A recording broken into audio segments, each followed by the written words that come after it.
Our final presentation is based on the Achilles tendon and Tricep Surae. This is written by Andrea, Bailey, and Katie. We hope you enjoy! The Tricep Surae is a combination of two main muscles of the lower posterior leg, which is also known as the calf muscle. These muscles are the gastrocnemius and the soleus. The gastrocnemius is superficial to the soleus and originates from two heads. The medial head originates from the medial condyle of the femur, and the lateral head originates from the lateral condyle of the femur. The significance of this muscle compared to the soleus is that it crosses two joints, the knee and the ankle. The gastrocnemius is the larger of the two muscles and is innervated by the tibial nerve. The soleus is deep and smaller than the gastrocnemius and is a relatively flat muscle, except for the fact that the soleus muscle has medial and lateral fibers that bulge from the sides of the leg. It also extends further distal than the gastrocnemius's head.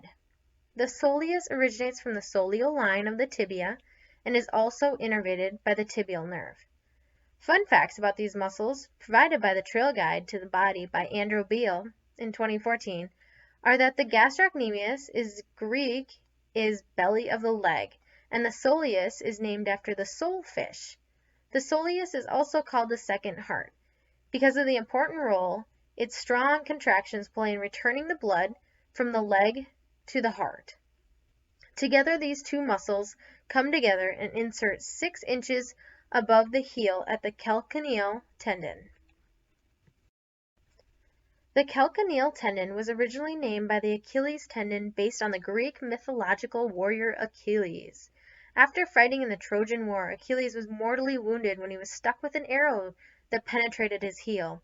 It then became known as the Achilles heel, which refers to the small but fatal weakness. Gosh, you've got to love those mythological stories within Andrew Beal's book, Trail Guide to the Body. Returning from story time, the calcaneal tendon is the strongest and thickest ligament in the body. It originates from the gastrocnemius and the soleus, 6 inches above the heel, down the center of the leg to connect to the heel below the ankle. Specifically, it inserts onto the calcaneus bone of the foot. Small fluid-filled bursa cushion the Achilles tendon at the heel. The combination of the gastrocnemius, soleus, and the calcaneal tendon are necessary in basic functional ADL activities and more. Now we will go over some injuries to the calf muscle and Achilles tendon. The first injury we will be discussing is a calf muscle strain. A calf muscle strain is stretching the calf muscle past its normal length, resulting in tearing of calf muscle fibers. Calf muscle strains can vary from mild or slight pain to severe, which will lead us into our next injury. Next, we will be discussing a calf muscle rupture, which is similar to a calf muscle strain but is a complete tear of the calf muscle, resulting in severe pain and the inability to walk. Sometimes the gastrocnemius muscle may even lump into a ball shape due to the complete tear of the muscle. Both calf muscle strains and calf muscle ruptures are most likely caused by sports requiring quick bursts of speed, such as basketball, soccer, or track. This quick burst of speed causes the muscle to stretch over its limits and tear the calf muscle fibers, either partially or all the way. These types of injuries can also be caused by a loss of elasticity in the muscle as we age, dehydration, lack of stretching, or a combination of all of them. Now we will be discussing Achilles tendon injuries. The first injury is tendinitis. Tendinitis is inflammation or irritation caused to a tendon either by overuse or a prior injury. Poor conditioning prior to sports or exercise may increase an individual's risk. Achilles tendinitis may cause pain down the back of the leg and around the heel. On the other hand, an Achilles rupture is a full or partial tear in the fibers of the Achilles tendon when it is overstretched beyond its limits. This could happen from movements such as forceful jumping or pivoting, a quick burst of speed, or falling/tripping. This can result in severe pain, swelling/weakness in the calf muscles, and difficulty walking, because this tendon aids in the function of lifting the heel. The main function of the Achilles tendon is the transmission of power from the calf muscles to the heel and to the foot.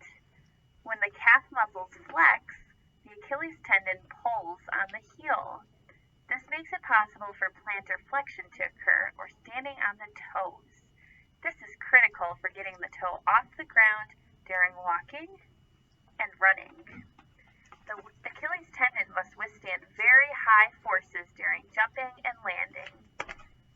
Both the gastrocnemius and the soleus are the main plantar flexors of the ankle joint, or the talocrural joint. The gastrocnemius also acts on the tibiofemoral joint. Specifically, it flexes the knee at the tibiofemoral joint, in addition to plantar flexing the ankle at the talocrural joint. One way to remember this is the gastrocnemius, so the knee gives it away, that it flexes the knee at the tibiofemoral joint. We also wanted to give some examples of times that you might use your gastrocnemius and your soleus. One example is if you're standing on your tippy toes to see the stage at a concert. You might also use them when you're walking, running, or climbing up the stairs. Thanks for listening. We hope you feel like jumping for joy after watching our presentation. You can thank your Achilles tendon, gastrocnemius, and soleus for that. Have a great exam!